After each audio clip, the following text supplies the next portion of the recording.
ओम शांति। 20 दिसंबर 2025 के ईश्वरीय महावाक्य। पहले एक नज़र मुरली के मुख्य पॉइंट्स पर। बाबा ने कहा, इतना समय से तुम अपने को देह समझे बैठे थे, अभी बाप ने तुमको राइटियस रास्ता बताया है तो दिल से निकलना चाहिए, वाह सतगुरु वाह। अब ऐसी चलन नहीं चलो जो बाप की निंदा हो।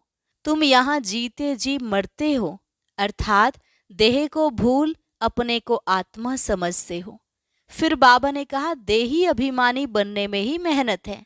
जो घड़ी घड़ी नाम रूप में फंस पड़ते हैं उनको बाप यही कहेंगे, अब इस नाम रूप से न्यारा बनो।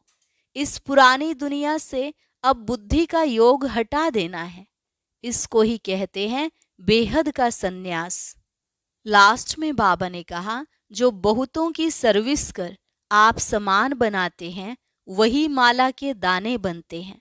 तुम अपने हाथ भरपूर करके जाएंगे, बाकी सब हाथ खाली जाएंगे।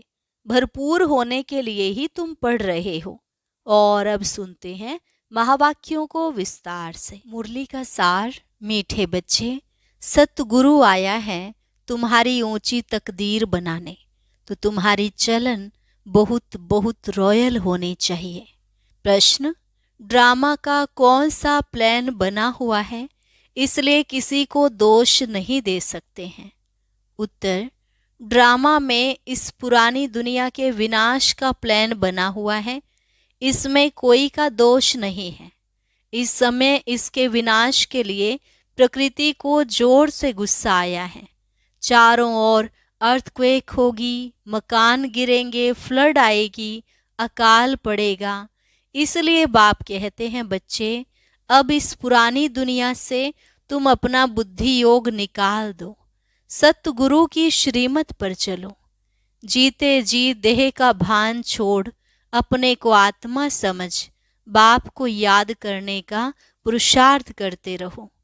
गीत, हमें उन राहों पर चलना है जहाँ गिरना और संभलना है। ओम शांति। किन राहों पर चलना है? गुरु की राह पर चलना है। यह कौन सा गुरु है? उठते बैठते मनुष्यों के मुख से निकल जाता है वह गुरु। गुरु तो अनेक हैं, वह गुरु किसको कहेंगे? किसकी महिमा गाएंगे? सतगुरु एक ही बाप है। भक्ति मार्ग के ढेर गुरु हैं, कोई किसकी महिमा करते, कोई किसकी महिमा करते हैं। बच्चों की बुद्धि में है सच्चा सतगुरु वो एक है जिसकी ही वाह वाह मानी जाती है। सच्चा सतगुरु है तो जरूर झूठे भी होंगे। सच होता है संगम पर। भक्ति मार्ग में भी सच की महिमा गाते हैं। ऊंच ते ऊंच बाप ही सच्चा है, जो ही लिबरेटर गाइड भी बनता है। आजकल के गुरु लोग तो गंगा स्नान पर व तीर्थों पर ले जाने के गाइड बनते हैं।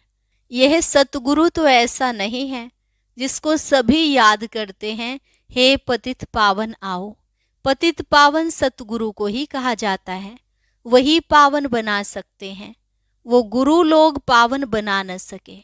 वे कोई ऐसे नहीं कहते कि मामेकम याद करो। भल गीता भी पढ़ते हैं, परंतु अर्थ का पता बिल्कुल नहीं है। अगर समझ से सतगुरु एक है तो अपने को गुरु नहीं कहलाते। ड्रामानुसार भक्ति मार्ग की डिपार्टमेंट ही अलग है, जिसमें अनेक गुरु अनेक भक्त हैं। यह तो एक ही है। फिर यह देवी देवताएं पहले नंबर में आते हैं, अभी लास्ट में हैं। बाप आकर इन्हों को सतयुग की बादशाही देते हैं तो और सबको ऑटोमेटिकली वापस जाना है।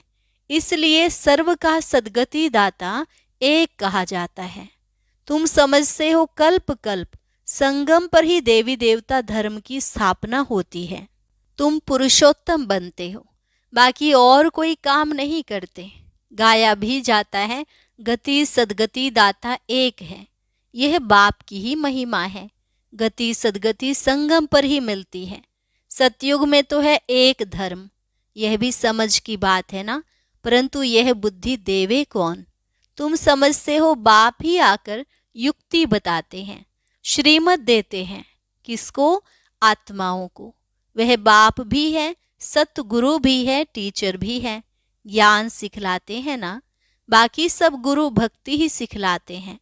बाप के ज्ञान से तुम्हारी सद्गति होती है, फिर इस पुरानी दुनिया से चले जाते हैं। तुम्हारा यह बेहद का सन्यास भी है। बाप ने समझाया है, अभी 84 जन्मों का चक्र तुम्हारा पूरा हुआ है। अब यह दुनिया खत्म होनी है। जैसे कोई बीमार सीरियस होता है तो कहेंगे अब तो यह जाने वाला है, उसको याद क्या करेंगे, शरीर खत्म हो जाएगा। बाकी आत्मा तो जाकर दूसरा शरीर लेती है, उम्मीद टूट जाती है। बंगाल में तो जब देखते हैं उम्मीद नहीं है तो गंगा पर जाकर डुबोते हैं कि प्राण निकल जाएं। मूर्तियों की भी पूजा कर फिर जाकर कहते हैं डूब जा डूब जा। अभी तुम जानते हो यह सारी पुरानी दुनिया डूब जानी है। फ्लड्स होंगी, आग लगेंगी, भूख से मनुष्य मरेंगे, यह सब हालतें आनी हैं। अर्थक्वेक में मकान आदि गिर पड़ेंगे। इस समय प्रकृति को गुस्सा आता है तो सबको खलास कर देती है। ये सब हालतें सारी दुनिया के लिए आनी हैं। अनेक प्रकार का मौत आ जाता है। बोम्स में भी जहर भरा हुआ है, थोड़ी बांस आने से बेहोश हो जाते हैं। यह तुम बच्चे जानते हो कि क्या क्या होने का है। यह सब कौन कराते हैं? बाप तो नहीं कराते हैं।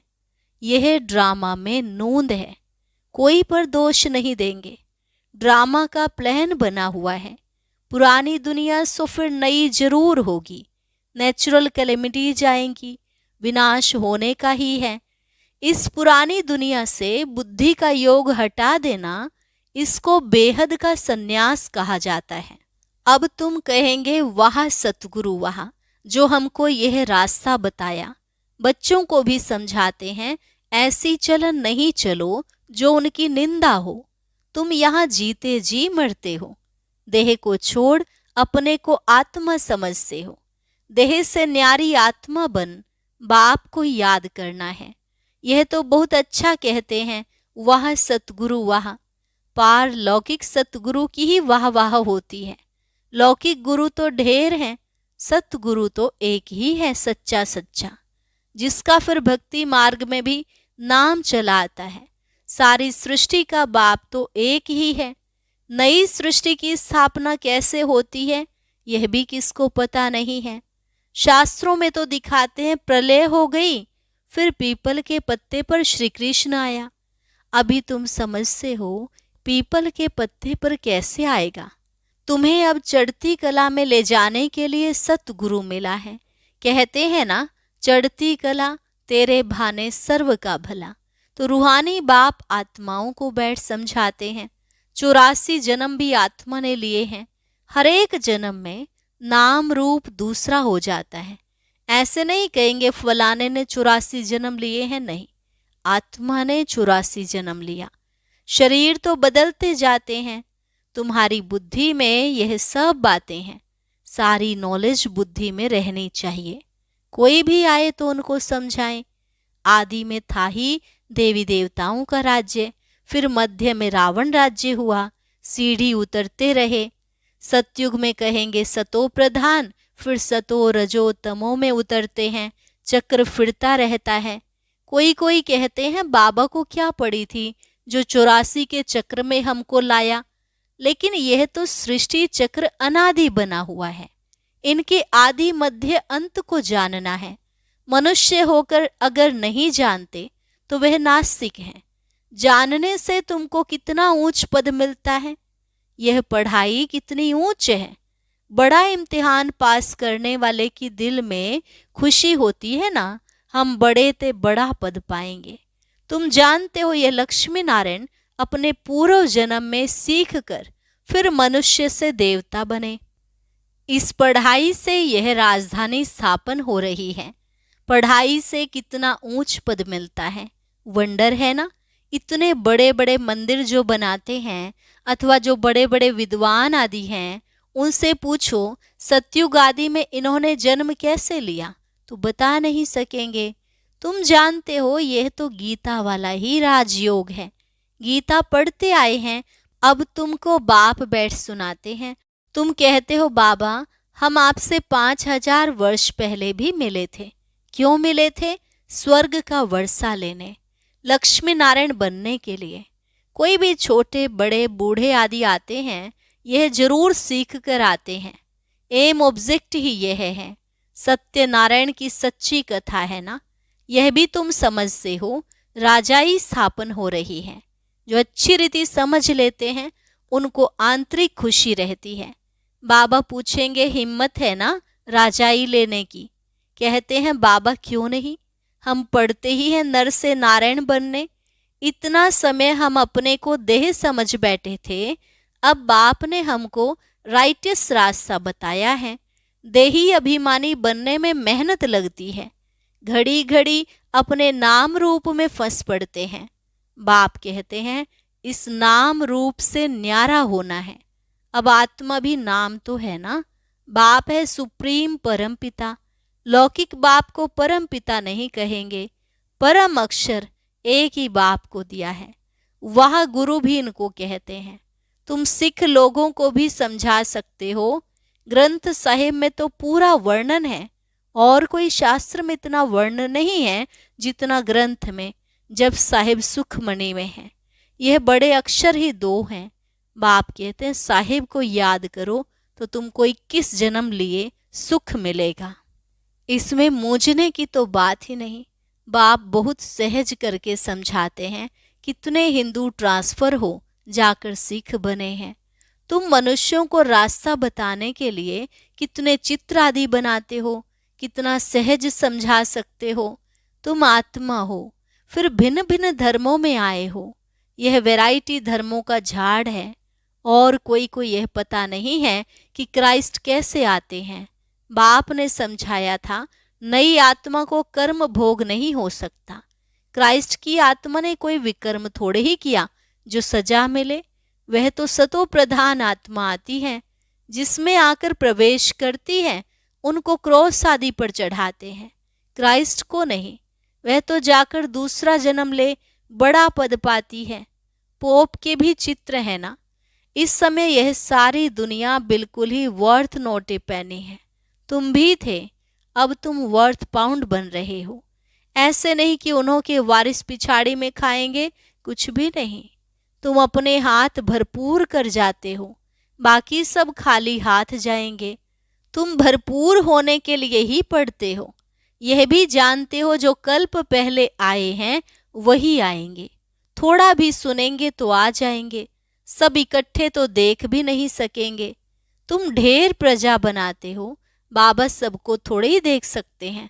थोड़ा बहुत सुनने से ही प्रजा बनते जाते हैं, तुम गिनती भी नहीं कर सकेंगे। तुम बच्चे सर्विस पर हो, बाबा भी सर्विस पर है। बाबा सर्विस बिगर रह नहीं सकते। रोज सुबह को सर्विस करने आते हैं, सत्संग आदि भी सुबह को करते हैं। उस समय सबको फुर्सत होती है। बाबा तो कहते हैं, तुम बच्चों को घर से बहुत सवेरे भी नहीं आना है और रात को भी नहीं आना चाहिए, क्योंकि दिन प्रतिदिन दुनिया बहुत खराब होती जाती है। इसलिए गली गली में सेंटर ऐसा नज़दीक होना चाहिए जो घर से निकले सेंटर पर आए, सहज हो जाए। तुम्हारी वृद्धि हो जाएगी, तब राजधानी स्थापन होगी। बाप समझाते तो बहुत सहज हैं। यह राजयोग द्वारा स्थापना कर रहे हैं, बाकी यह सारी दुनिया होगी ही नहीं। प्रजा तो कितनी ढेर बनती है, माला भी बननी है।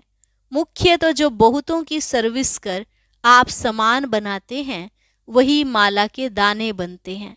लोग माला फेरते हैं, परंतु अर्थ थोड़े ही समझते हैं। बहुत गुरु लोग माला फेरने के लिए देते हैं कि बुद्धि इसमें लगी रहे। काम महाशत्रु है, दिन प्रतिदिन बहुत कड़ा होता जाएगा, तमो प्रधान बनते जाते हैं। यह दुनिया बहुत गंदी है। बाबा को बहुत कहते हैं, हम तो बहुत तंग हो गए हैं, जल्दी सतयुग में ले चलो। बाप कहते हैं, धीरज धरो, स्थापना होनी ही है। यह खातिरी है, यह खातिरी ही तुमको ले जाएगी। बच्चों को यह भी बताया है, तुम आत्माएं परम धाम से आई हो, फिर वहां जाना है, फिर आएंगे पार्ट बजाने, तो परम धाम को याद करना पड़े। बाप भी कहते हैं, मामेकम याद करो, तो विकर्म विनाश होंगे। यही पैगाम सभी को देना है। और कोई पैगंबर मैसेंजर आदि है नहीं। वे तो मुक्ति धाम से नीचे ले आते हैं, फिर उनको सीढ़ी नीचे उतरना है। जब पूरे तमो प्रधान बन जाते हैं तब फिर बाप आकर सबको सतो प्रधान बनाते हैं। तुम्हारे कारण सबको वापस जाना पड़ता है, क्योंकि तुमको नई दुनिया चाहिए ना। यह भी ड्रामा बना हुआ है। बच्चों को बहुत नशा रहना चाहिए। अच्छा, मीठे मीठे सिकिलधे बच्चों प्रति मात पिता बाप दादा का याद प्यार और गुड मॉर्निंग। रूहानी बाप की रूहानी बच्चों को नमस्ते। रूहानी बच्चों की रूहानी बाप दादा को नमस्ते नमस्ते, गुड मॉर्निंग। शुक्रिया बाबा, शुक्रिया। धारणा के लिए मुख्य सार। इस देह के नाम रूप से न्यारा होकर देही अभिमानी बनना है। ऐसी चलन नहीं चलनी है जो सतगुरु की निंदा हो। माला का दाना बनने के लिए बहुतों को आप समान बनाने की सेवा करनी है। आंतरिक खुशी में रहना है कि हम राजाई लेने के लिए पढ़ रहे हैं। यह पढ़ाई है ही नर से नारायण बनने की। वरदान, निरंतर याद द्वारा अविनाशी कमाई जमा करने वाले सर्व खजानों के अधिकारी भव। निरंतर याद द्वारा अविनाशी कमाई जमा करने वाले सर्व खजानों के अधिकारी भव। निरंतर याद द्वारा हर कदम में कमाई जमा करते रहो तो सुख शांति आनंद प्रेम इन सब खजानों के अधिकार का अनुभव करते रहेंगे। कोई कष्ट अनुभव नहीं होंगे। संगम पर ब्राह्मणों को कोई कष्ट हो नहीं सकता। यदि कोई कष्ट आता भी है तो बाप की याद दिलाने के लिए। जैसे गुलाब के पुष्प के साथ कांटा उनके बचाव का साधन होता है, वैसे यह तकलीफें और ही बाप की याद दिलाने के निमित्त बनती हैं। स्लोगन, स्नेह रूप का अनुभव तो सुनाते हो, अब शक्ति रूप का अनुभव सुनाओ। स्नेह रूप का अनुभव तो सुनाते हो, अब शक्ति रूप का अनुभव सुनाओ। अव्यक्त इशारा, अब संपन्न व कर्मातीत बनने की धुन लगाओ। जैसे साकार में देखा, लास्ट कर्मातीत स्टेज का पार्ट सिर्फ ब्लेसिंग देने का रहा। बैलेंस की भी विशेषता और ब्लेसिंग की भी कमाल रही। ऐसे फॉलो फादर। सहज और शक्तिशाली सेवा यही है। अब विशेष आत्माओं का पार्ट है ब्लेसिंग देने का, चाहे नयनों से दो, चाहे मस्तक मणि द्वारा। अच्छा, और अभी सुनते हैं आज का अव्यक्त ज्ञान मोती।